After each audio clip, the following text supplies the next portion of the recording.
Okay guys, so today Injil akan memberitakan tentang fasa kejadian yang ke-6 iaitu pasal kejadian tentang yang ke-6. Today Bible verse about the Genesis on the chapter number 6. Right? Okay. Iaitu tentang kejahatan manusia. Okay, pada firman Tuhan yang pertama, ketika manusia itu mulai bertambah banyak jumlahnya di muka bumi dan bagi mereka lahir anak-anak perempuan. Maka anak-anak Allah melihat bahawa anak-anak perempuan manusia itu cantik-cantik, lalu mereka mengambil isteri dari antara perempuan-perempuan itu siapa saja yang disukai mereka. Berfirmanlah Tuhan, Rohku tidak akan selama-lamanya tinggal di dalam manusia, kerana manusia itu adalah daging. Tetapi umurnya akan 120 tahun saja. Pada waktu itu orang-orang raksasa ada di bumi dan juga pada waktu sesudahnya ketika anak-anak Allah menghampiri anak-anak perempuan manusia dan perempuan itu melahirkan anak bagi mereka. Inilah orang-orang yang gagah perkasa di zaman purbakala, orang-orang yang kenamaan. Ketika dilihat Tuhan bahawa kejahatan manusia besar di muka bumi dan bahawa segala kecenderungan hatinya selalu membuahkan kejahatan semata-mata, maka menyesallah Tuhan bahawa ia telah menjadikan manusia di bumi dan hal itu memilukan hatinya. Berfirmanlah Tuhan, Aku akan menghapuskan manusia yang telah kuciptakan itu dari muka bumi, baik manusia maupun hewan dan binatang-binatang melata dan burung-burung di udara. Sebab aku menyesal bahawa aku telah menjadikan mereka. Tetapi Nuh mendapat kasih kurnia di mata Tuhan.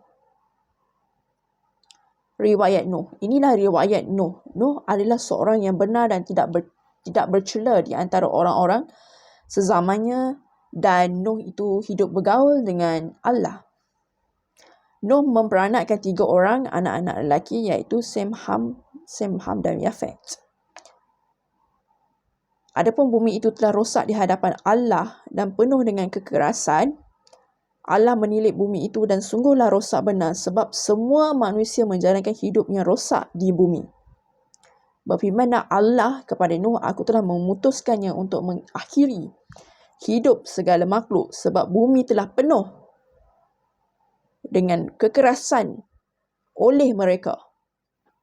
Jadi aku akan musnahkan mereka bersama-sama dengan bumi. Okey. Buatlah bagimu sebuah bahtera dari kayu gofir. Bahtera itu harus kau buat berpetak-petak dan harus kau tutup dengan pakal dari luar dan juga dari dalam.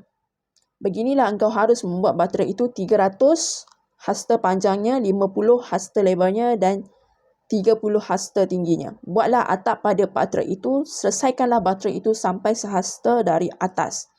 Dan pasanglah pintunya pada lambungnya.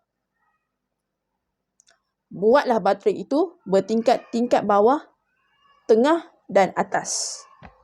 Sebab sesungguhnya aku akan mendatangkan air bah meliputi bumi untuk memusnahkan segala yang hidup dan bernyawa di kolong langit.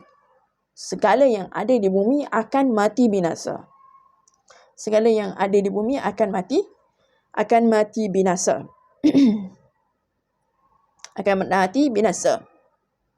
Tetapi dengan engkau, aku akan mengadakan perjanjianku dan engkau akan masuk ke dalam bahtera itu. Engkau bersama-sama dengan anakmu, anak-anakmu dan isterimu dan isteri anak-anakmu. Dan dari segala yang hidup, dari segala makhluk, dari semua haruslah engkau bawa satu pasang ke dalam bahtera itu supaya terpelihara hidupnya bersama-sama dengan engkau. Jantan dan betina harus kau bawa. Dari segala jenis burung dan dari segala jenis haiwan dan dari segala jenis binatang melata di muka bumi, dari semuanya itu harus datang satu pasang kepadamu supaya terpelihara hidupnya. Okey. Dan engkau bawalah bagimu segala apa yang dapat dimakan. Kumpulkanlah itu padamu untuk menjadi makanan bagimu dan bagi mereka. Lalu Nuh melakukan semuanya itu tepat seperti yang diperintahkan Allah kepadanya. Demikianlah dilakukannya. Okey. Semoga Tuhan sentiasa memberkati kita semua. Dan fasa kejadian 6 berkaitan dengan riwayat Nuh. Okey, riwayat Nuh yang terdapat yang terdapat include in the Genesis chapter. Alright. May the Lord always be with us. Okay. Amin.